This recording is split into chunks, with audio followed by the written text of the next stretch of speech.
The king of this area, Sheba, he had passed away. When the king passed away, he had left back of no son as a lineage to continue his kingdom. And the only person that he left behind was a girl who was amongst the children of this king. At this moment, Athalabi, a historian, he writes that after this girl, she was a young girl, a man was given the responsibility to become the king after the king had passed away. This man became the new king of Sheba. A lot of corruption and a lot of mischief prevailed in the area of Sheba. And of course, this girl who had lived her life in true honesty by seeing her dad to be the true leader of Sheba, she could not realize and she could not take this. That how can the kingdom of her dad be destroyed in a specific manner? So when she grew a little older, she herself decided to marry this individual. When she had married him on the first night, it is mentioned by Ibn Kathir rahmatullah alayhi himself that she gave him a lot of wine to drink. So much to an effect that he became drunk, and the same night she assassinated and slain him, and the next morning she took over the tribe of Sheba and she became the queen of Sheba at this time. This is the narration of what Ibn Kathir rahmatullah alayhi writes, the beginning of how a woman became the leader of the people of Sheba at this time. The story of Sulaiman alayhi salam, Hudhud, Bilqis, starts from this incident. Sulaiman alayhi salam looks towards the people, and Sulaiman alayhi salam says that verily, I do not find Hudhud around this area.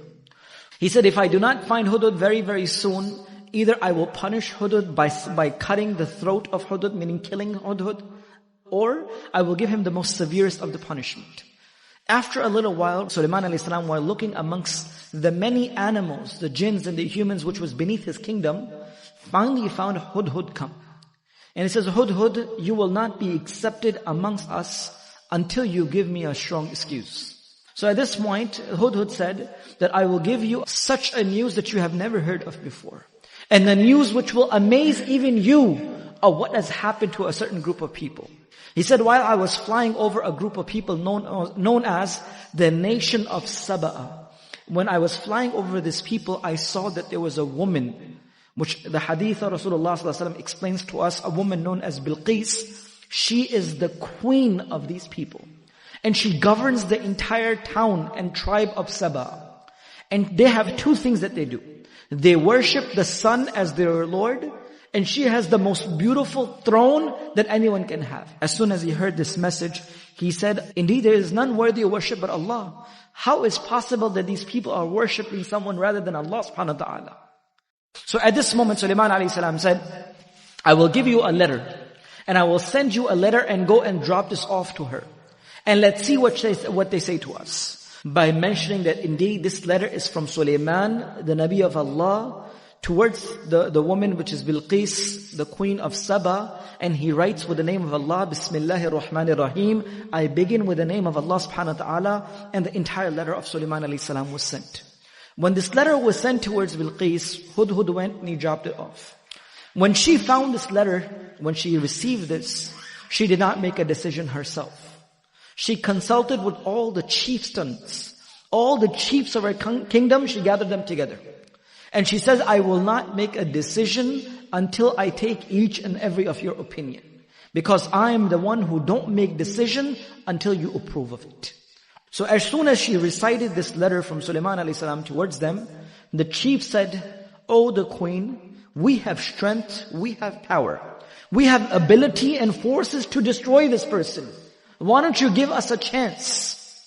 The queen of Saba, known as the queen of Sheba, Bilqis, she was a very intelligent and a smart woman. She says that I have noticed that when kings take over other nations, they destroy their families and generations to come. And the most honorable people amongst them become the most disgraceful. So I don't want to take a chance. Give me another opinion. So then she thought of an idea to send some gifts to Sulaiman alayhi salam. That if he is only a person looking to take over countries and places to become a king, then he would accept my gift.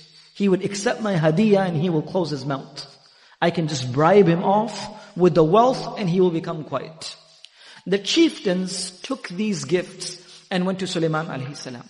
As soon as these gifts were presented, Sulaiman alayhi salam looked at them and says, whatever you have brought to me, Allah has given me much more than this. You have not come to the right person. I am not a person who will get, just by bringing these gifts, I will not be bought by these gifts. Go back to them and verily tell your queen, if she does not accept our word, then we will come in such a force that nothing of the nation of Sheba will be left. As soon as the chieftains went back to Bilqis, the Queen of Sheba, or the nation of Saba, when she realized that Sulaiman alayhi salam had not accepted these gifts, she realized that indeed he was not only a king. Because he is the Nabi, or he is a true person, that's why he has not accepted any of the monetary gifts. Sulaiman alayhi salam invited Bilqis to come and visit this kingdom and see what is going on with what Allah has given. So as soon as she decided to come towards Sulaiman alayhi salam, when they received the news of Bilqis coming towards Sulaiman alayhi salam, towards this area which was known as Bayt al-Maqdis or Jerusalem at the time, it is mentioned that Sulaiman alayhi salam was sitting within his companions. Many jinns and many people and humans and birds and all different creations were sitting beneath the kingdom of Sulaiman alayhi salam. So Sulaiman alayhi salam asked, which amongst you is a person which can bring me the throne of Bilqis before she comes to me? One of the biggest of the jinns which were present in the gathering of Sulaiman alayhi salam got up. And he says, indeed, I will fulfill this task. And how fast can you bring it, Ifrit? He said, I will bring it before you get up from this gathering finishes. The throne of Bilqis will be in front of you. Sulaiman alayhi salam says, this is too long for me. And then he said, who else is present here? There was a person whom with Allah had given the ilm of kitab.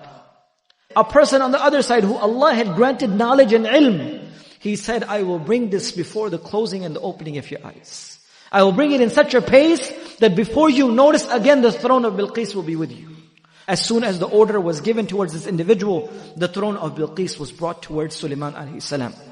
And Sulaiman alayhi salam ordered the jinns and the humans present in his kingdom to make the changes in the throne that she cannot distinguish it right away.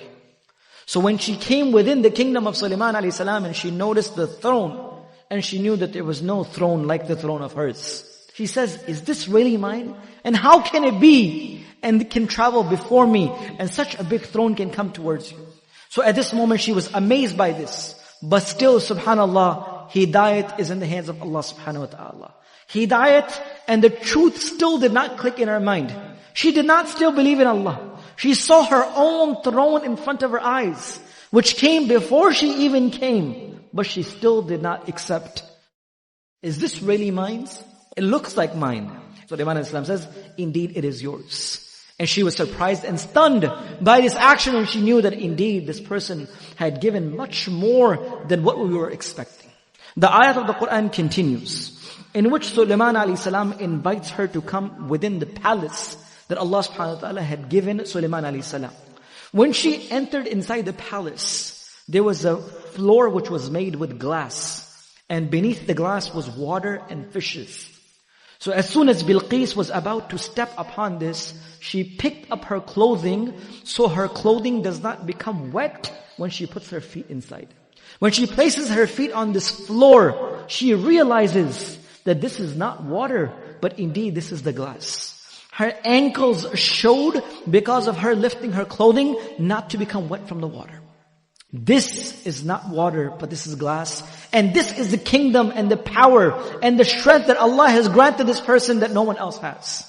And this was the time when the iman clicked inside her life. And this was a time when she realized and she visually seen and she said, indeed that there is none worthy of worship but Allah. And I believe in Sulaiman to be the prophet of Allah subhanahu wa ta'ala.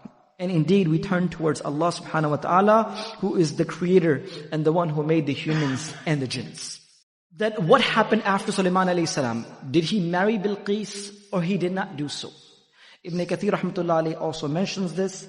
And Al-Thalabi also mentions this. That when Sulaiman alayhi salam married her, meaning he got married with Bilqis, he returned her to the kingdom of Yemen and she continuously ruled them. And Sulaiman alayhi salam would just go and visit her here and there. And Sulaiman alayhi salam had built the 3 kingdoms, meaning 3 castles within the place where Bilqis used to live.